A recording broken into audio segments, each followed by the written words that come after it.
Simple lang naman yung gusto ko pagdating sa pagkain, mga ka 325. Yung makakain lang sa simpleng street foods, basta masarap, okay na ako doon.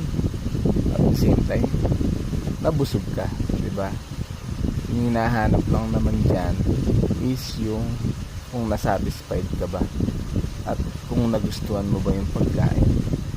So ako, para sa akin, ang moment na yan is nag-enjoy ako sa halagang 65 pesos.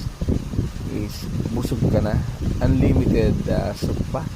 Dahil nagda-diet tayo, mga ka 325, is okay na yan para sa akin. Then bukas na uli ako kakain dahil lumalaki na yung timbang natin. Kailangan nating mga ka 325, mag diet.